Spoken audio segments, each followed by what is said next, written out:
अस्सलाम वालेकुम व्यूअर्स, उम्मीद है आप खैरियत से होंगे। आज है अक्टूबर की 27 और मौसम यहाँ तेज़ी से तब्दीली की तरफ गामजन है।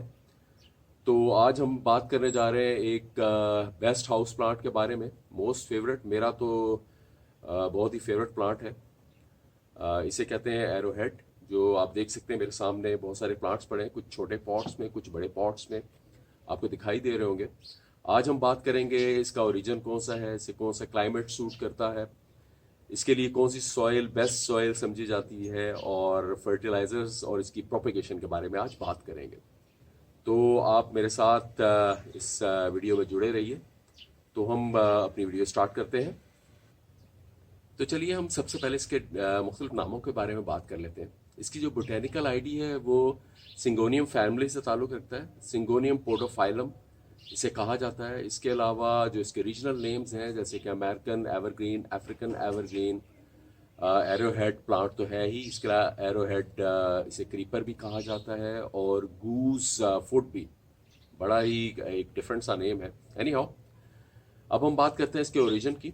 तो ये साउथ और सेंट्रल अमेरिका में पाया जाता है, उसके जो रेन फॉरेस्ट एरियाज हैं। अब हम बात करते हैं इसकी सॉइल के बारे में। तो सॉइल जो है वो इसकी वेल ड्रेन्ड होनी चाहिए। जिस तरह बाकी पौधों को वेल ड्रेन्ड सॉइल ही पसंद होती है, ताकि पानी इसमें स्टे ना करे और उसकी जो रूट्स हैं, जो जड़ें हैं, वो गले ना। तो आप कोई भी गार्डन सॉइल, या अगर आपके पास मट्टी नहीं है तो आप किसी भी नर्सरी से मट्टी लें, जो भल मिट्टी होती है, और उसमें आप लगा सकते हैं। और हाँ, अगर आप मट्टी में अगर कुछ फर्टिलाइज़र मिक्स करना चाहते हैं तो आप उसमें जो गले सड़े पत्तों की खाद है, कंपोस्ट है, वो डाल सकते हैं, या गला सड़ा गोबर। जैसे कि 3 हिस्से मट्टी हो और एक हिस्सा आप ले लें उसमें गला सड़ा गोबर, या उसमें एक हिस्सा कंपोस्ट का ले लें, उसमें आप लगा दें। चलें, हमने सॉइल की बात तो कर ली कि इसको किस सॉइल में लगाना चाहिए। हम ज़रा इस प्लांट को ज़रा आपको करीब से दिखा देते हैं। ये देखिएगा, इसके लीव्स जो हैं बिल्कुल एरो शेप में है, इसलिए इसे एरोहेड प्लांट कहा जाता है। आपको ये लंबी लंबी रूट्स नज़र आ रही होंगी, ये एरियल रूट्स हैं जो हवा में ही रहती हैं। ये बेसिकली एंकरिंग का काम करती हैं। इसने अगर आगे बढ़ना होता है या ऊपर जाना होता है तो ये जो रूट्स हैं ये एंकर कर लेंगी किसी भी लाइक प्लांट को, कोई दरख्त है या कोई वॉल है, और ये आगे बढ़ना शुरू कर देंगी। और इन रूट से ये न्यूट्रिएंट्स भी लेता है और ह्यूमिडिटी भी। अब हम बात करते हैं कि इसकी कटिंग और प्रूनिंग के बारे में।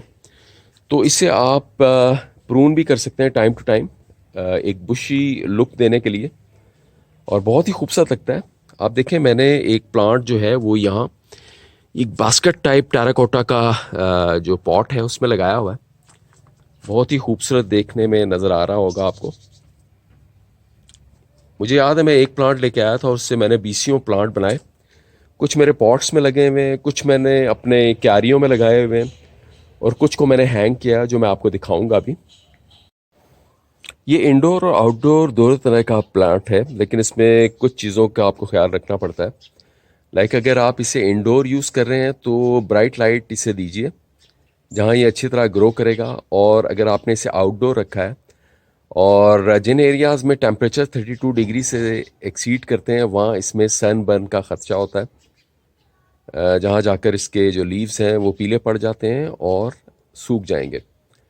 तो क्योंकि इसका जो हैबिटेट है, जो नेचुरल हैबिटेट है, वो रेन फॉरेस्ट है, ये वहाँ एज एन अंडरग्रोथ होता है बड़े बड़े दरख्तों के नीचे। तो इसे शेड पसंद है। तेज़ धूप में, या जहाँ टेम्परेचर 35-36 डिग्री या इससे एक्सीड कर जाए, वहाँ इसकी सर्वाइवल बहुत मुश्किल हो जाता है। तो आपने इन चीज़ों का ख्याल रखना है जब भी आप इसे अपने घर में रखें। तो चलिए मैं आपको एक डिफरेंट एंगल से इस प्लांट को दिखाता हूँ। ये जो सेंट्रल प्लांट है इस पॉट में, ये मैंने अपने ट्रॉपिकल गार्डन में रखा हुआ था, और आप देखिए ये मेरी दीवार के साथ एंकरिंग करके अपनी एरियल रूट से तकरीबन कोई 6.5-7 फीट तक गया है। तो अब हम बात करते हैं इसकी प्रोपेगेशन पे। इसको कटिंग के ज़रिए, कटिंग के थ्रू कैसे लगाया जाएगा। बहुत ईजी है, साल में किसी भी वक्त आप इसे लगा सकते हैं, और बेस्ट टाइम जो है वही मॉनसून का है, गर्मियों का पीरियड। आप देखिएगा कि ये मुख्तलिफ नॉड एरियाज़ हैं, एक ये है, एक ये है, और एक ये नॉड एरिया, इसके साथ आपको एरियल रूट्स भी नज़र आ रही होंगी। तो बेस्ट वे यही होता है कि 5 से 6 इंच की जो इसकी कटिंग ली जाए और नॉड एरिया के करीब से इसको काटा जाए और इसको चंद एक पत्तों के साथ ज़मीन में या सॉइल में लगा दिया जाए। तो बड़ी ही शानदार तरीके से इसकी ग्रोथ होती है। इसके अलावा आप इसको पानी में भी लगा सकते हैं। लाइक अगर आप किसी भी बॉटल में इसको लगाना चाहते हैं और इंडोर रखना चाहते हैं तो वही तरीका है। और इसमें मैं एक डिटेल से वीडियो भी बना लूँगा कि इसकी प्रोपिगेशन कैसे की जाती है। अब मैं आपको अपने घर में लगे कुछ हैंगिंग पॉट्स में ये प्लांट्स दिखाना चाहूँगा, बल्कि बिल्कुल ही साथ एक मैंने ये हैंग किया हुआ, आप देखिएगा।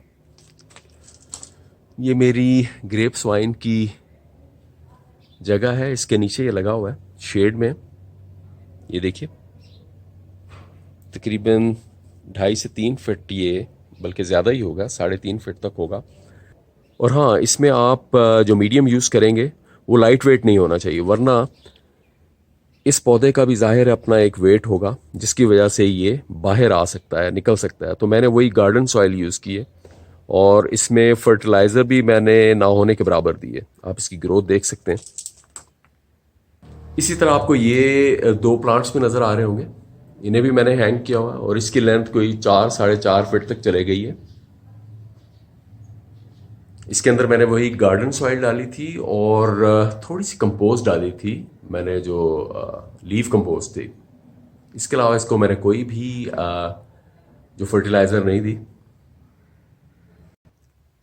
इसी तरह मैंने एक्सपेरिमेंट किया कि इसको उसी ही नेचुरल हैबिटेट में इसको मैंने लगाया। लाइक प्लांट्स देख सकते हैं, इसके साथ ही से लगा दिया गया और ये ग्रेप वाइन है उसके ऊपर ये चढ़ रहा है। ये देखिएगा, यहाँ शेड बना रहता है और आप देख सकते हैं कि ये कितना ही टॉप ग्रीन, इसके लीव्स टॉप ग्रीन है। ये मैंने यहाँ लगाया था इस पॉट के अंदर। उम्मीद है आपको ये सभी प्लांट बहुत पसंद आए होंगे। मैंने डिफरेंट एक्सपेरिमेंट किए इससे हैंगिंग पॉट में, इसके डिफरेंट पॉट्स में, टेराकोटा, प्लास्टिक पॉट जो आपको सामने नज़र आ रहे हैं, इसी तरह उसी माहौल में से लगाया जैसे कि ये जंगल में लगा होता है। मैं उम्मीद करता हूँ आपको ये वीडियो पसंद आई होगी। अगर आपको ये वीडियो पसंद आई हो तो इसे लाइक और मेरे चैनल को सब्सक्राइब करना मत भूलिएगा। अब मैं चलता हूँ, अल्लाह हाफिज़।